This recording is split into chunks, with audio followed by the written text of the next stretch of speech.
Okay guys, so today I'm going to give you a tour of my HO scale model railroad layout. So anyways, let's get into it here. So this is the Kelloggs building. The Kelloggs building was a scratch build. I used 1/4 inch MDF for most of it. On the very back wall that says Kellogg's, that's a piece of 3/4 inch MDF just to give it a little depth. I just came up with the paint scheme, and my wife made the Kellogg's logo on her Cricut. The loading docks are just pictures I took and then cut them, printed them to scale, and then cut them out for the rail cars and for the semis. So we'll move on over this way. The backdrop is all just photos I've taken while I was up in the mountains, or some of them I probably found on the internet too, but just printed them out on 11 by 17 and got the scale right for what I needed, and then just cut them out, glued them to a backdrop. The backdrop's all masonite. I think it's 1/4 inch masonite. The trees are made from furnace filters. I made 2 batches of those. They turned out pretty cool. So here is Valley Lumber. So that building was scratch built out of 1/4 inch MDF. The overhead gantry crane was a kit, and then I just attached it to that building. It looks pretty cool. You can see in the very back there's a green warehouse. That's just a printed warehouse to give the scene a little more depth. These shelves are only 16 to 20 inches deep, so most of the buildings are flats. The Valley Lumber office building there is an old steam era type kit. I just whacked it in half, used that for the office for Valley Lumber. I'm going to go back a little bit. All of the lumber bunks, those are just pieces of 1/4 inch and 1/2 inch MDF that were cut to scale for a bunk of lumber.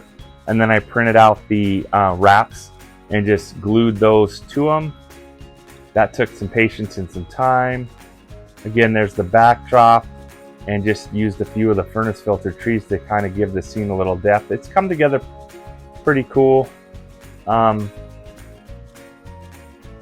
There's some pictures of some buildings. These are pretty shallow. These buildings I just printed out and glued to some 1/4 inch thick foam core board just to give it a little bit of depth. The Diamond Shipping building was again built from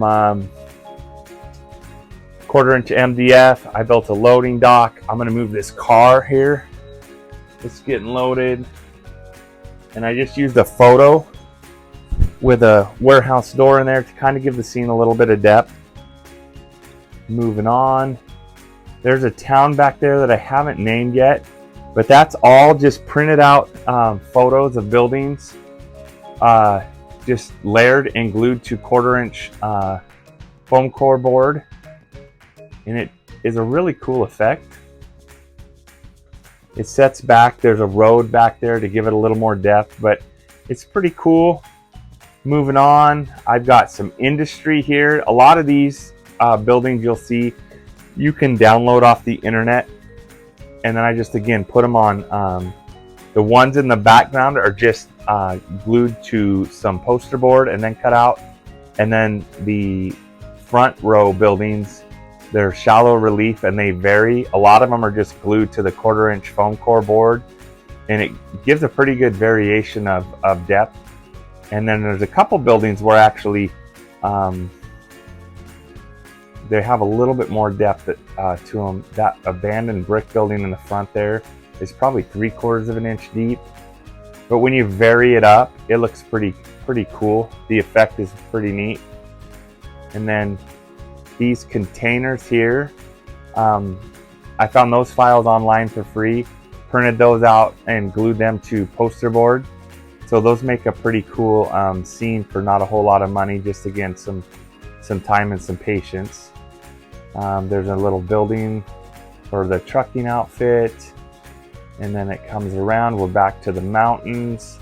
Okay, so we got to here before, and then if you keep going, there's an overhead light there, and then there's I don't know if that's natural gas or what. I haven't finished this scene too much. But you can see the tunnel that goes into the helix, and the helix takes 1, 2, 3, 4, 5 spins to come up. And I'll just run the camera up here. So the helix is behind that backdrop there. So if we come up, we come back out of the helix into some the planes. I'm going to move the camera here a little bit. So the helix comes up and out of right there. I got to do a little bit more with the backdrop, but it comes out here across the planes. Again, the backdrop here is only like 12 inches tall. Then it comes back.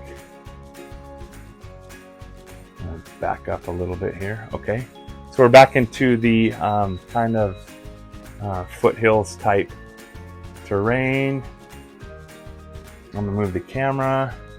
So back here there's a concrete industrial type area that I built from scratch. I haven't really finished it, but it's pretty cool. It takes up a lot of space. I'm gonna move the camera one more time here. So I have a bunch of the, I'll move this out of the road. There we go. A bunch of the great northern heavy duty 2-bay covered hoppers. Those would be what you would use to move like a cement or a real heavy material like that. So I've got a bunch of those that I use to service this industry. It turned out pretty cool. And then this leads into an upper yard area where you can stage trains, or you run trains up the helix, and they're going off to somewhere new. And then you can grab another train here and head back down the helix. So that's a quick tour of my HO scale switching layout. Again, it's two levels. It's all DCC. The shelves are 16 to 20 inches in depth. The lighting is all LED strips. It's hid pretty well. The backdrop is photo printed, and then scenery just ties up into it. It turned out pretty good. It's pretty convincing. Anyhow, thanks for watching, guys. Happy railroading.